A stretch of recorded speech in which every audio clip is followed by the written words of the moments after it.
अब्दुल्ला हमीद गुल तज्ज़ियाकार हैं, उन्होंने भी हमें ज्वाइन किया, शामिल गुफ्तगू करते हैं। सर बहुत शुक्रिया आपके वक्त का। सर DGI की जानिब से सीनियर सहाफ़ियों में मुल्क की सलामती के हवाले से एक इन डिटेल उन्होंने गुफ्तगू की है। अदाद शुमार भी उन्होंने बताया इंटेलिजेंस बेस ऑपरेशन के जिस तरह से किए गए हैं और 206 दहशतगर्दों को जहन्नुम वासिल करने के बारे में भी कहा गया हुआ है। आप क्या समझते हैं कि इस वक्त क्या सिलसिला स्टार्ट किया हुआ है? अफ़गानी हुकूमत क्या समझ रही है? जो आई थी जब हुकूमत, बड़े लिबरलिज़म का उन्होंने कहा था कि हम अपनी ख़वातीन को पढ़ाएंगे भी और हम तरक्की पजीर भी होंगे, तो वो सोच अब कहाँ गई? हम दहशतगर्दी के अंदर रुक गई? क्या गया है? वो चाह क्या रहे हैं? उन्हें नहीं पता कि उनका नुकसान हो रहा है। नहीं, मेरे ख्याल है कि अफगानिस्तान के अंदर जो है वो एक तो नाअहल लोग हैं मौजूद जो उनकी हुकूमत है, और DGI साहब ने ये बात बिल्कुल दुरुस्त कही कि हमारा मसला अफगानिस्तान से नहीं है बल्कि उनकी एक नाजायज़ हुकूमत जो है, जो कि इलेजिटिमेट हुकूमत है, उसकी तरफ से है हमारा मामला। और वो ज़ाहिर है अब वक्त आ गया है कि मेरे ख्याल में अमेरिका को भी चाहिए है कि वो रिवील करे तमाम चीज़ों को, जिसके अंदर जो मुआहदात हुए थे, दोहा एकॉर्ड हुआ था जिसका बड़ा मतलब चर्चा रहा और आज भी बात की जाती है, लेकिन वो दोहा एकॉर्ड दुनिया के सामने अभी तक नहीं आया। तो तस्तज़बाम किया जाए कि दोहा एकॉर्ड के क्या शराइत थी, क्या लिखा गया था, कौन कौन गारंटर था और कैसे जो है वो कब अफगानिस्तान के अंदर इलेक्शन होने थे।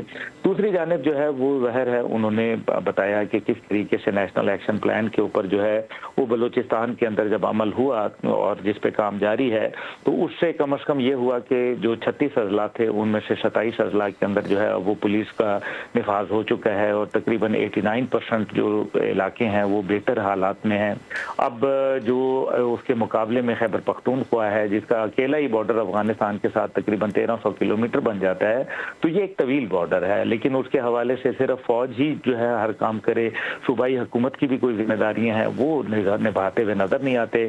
उनकी तरजीहात जो है वो अडियाला जेल से आगे जाती नहीं है। जबकि सूबा जो है इसी पर मैं एक बात कहना चाहूँगी कि DGI ने भी कह दिया जी दहशतगर्दी पर जो तमाम हुकूमती और सियासी पार्टीज का इत्तेफाक है और इसका हल नेशनल एक्शन प्लान होना चाहिए। अब क्या हमारी हुकूमत, बेशक अगर हम खैबर पख्तूनख्वा की बात कर लें या अगर हम पंजाब की बात कर लें या सिंध की बात कर लें, तो इनको कितना एक्टिव होने की ज़रूरत है ताकि हम इस दहशतगर्दी से निपट सकें?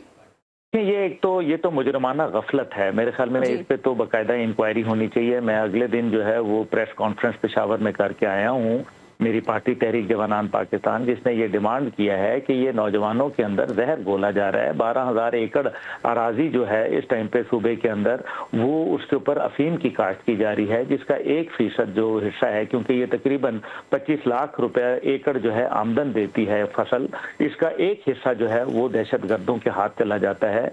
तो दहशतगर्द जो है वो इसी से वो कर रहे हैं। दूसरी जानिब ये जो एक इसका जहर है वो नौजवान नस्ल के अंदर जा रहा है, तो इसके ऊपर सूबाई हुकूमत ने अभी तक कोई इसके ऊपर पेशरफ्त नहीं की, क्योंकि तीरा और खैबर के वो इलाके हैं जहां ये जो काश्तकारी है वो जारी है।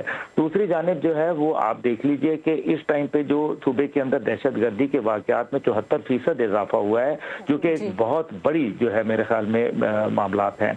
अब वो सूबा कहता है कि जी अफगानिस्तान से हम खुद बात करेंगे, हालांकि ये दफ्तर खारजा का काम है और उनको सूबे को ये भी सोचना चाहिए है कि इस टाइम पे जो तुर्किया ने, कतर ने और खुद चीन ने कोशिश की है, तो उनका तो असर रसूख ज्यादा है अफगानिस्तान के ऊपर, तो फिर क्या वजह है कि वो नाकाम हो गए। तो पाकिस्तान ने, दफ्तर खारजा ने 850 से ज्यादा जो है उनको एहतजाज रिकॉर्ड कराए हैं। ISI ने उनको तकरीबन जो है वो 950 जो है मेमोज लिखे हैं, जिसके अंदर तमाम एविडेंस दिए हैं कि आपके दहशतगर्द आते हैं। खुद अभी यूनाइटेड नेशन की जो इस टाइम पे कमेटी की जो रिपोर्ट्स हैं, 3 रिपोर्ट्स, उसके अंदर कहा गया है कि जमातुल अहरार और TTP के लोग जो है वो आते हैं, क्रॉस बॉर्डर करते हैं और फिर अफगानिस्तान चले जाते हैं, और ये दहशतगर्दी पाकिस्तान के लिए मुसीबत बनी हुई है। और साथ ही वो ये भी कहती है रिपोर्ट, साहब आप क्या ऐसी कोई स्ट्रैटेजी होनी चाहिए या फिर ऐसी कोई कमेटी हमें बनानी चाहिए जिसमें जो सूबे भी हैं वो भी अपना किरदार अदा कर सके और हम इस दहशतगर्दी जैसे नासूर से जो है अपने आप को दस्तबरदार कर सकें?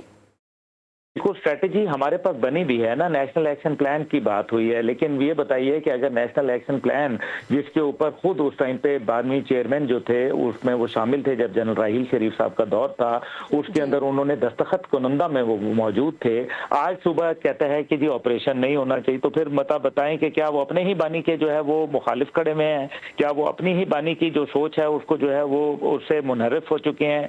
क्योंकि इस टाइम पे अगर नेशनल एक्शन प्लान के ऊपर अमल नहीं हुआ और जिसके नतीजे अंदर मासूम जाने और हमारे अफवाज पाकिस्तान के बहादुर लोग जो है रोजाना शहादतें दे रहे हैं, तो इसका जिम्मेदार कौन है? अगर इसकी वजह से पाकिस्तान को माली नुकसान पहुंच रहा है तो इसका नुकसानदेह कौन है? ये सारी की सारी चीजें जो हैं इसके ऊपर अब हमें गौर करना पड़ेगा, क्योंकि ये आम ये नहीं है कि ये कोई गफलत हो गई है, ये मुजरमाना गफलत है, ये एक जुल्म किया गया है कि पाकिस्तान के साथ जो एक आपने जिसके अंदर खुद बैठ के, और फिर ये वही ऑपरेशन नहीं है जो उस टाइम पे 2018 की हुकूमत जब पीटीआई की थी तो उस टाइम पे ये कंडक्ट कर रहे थे। क्या ये हकीकत नहीं है कि खैबर 1 खैबर 2 ऑपरेशन और रद्दुल फसाद इनके जमाने में हुआ? तो फिर आज ये उस ऑपरेशन के खिलाफ हमें क्यों ब्लेम है? नहीं करना चाहिए, लेकिन अभी ये टाइम नहीं है ब्लेम करने का। हमें सोचना चाहिए कि हमें क्या स्ट्रैटेजी अपनानी चाहिए। आप क्या कहेंगे इस पर?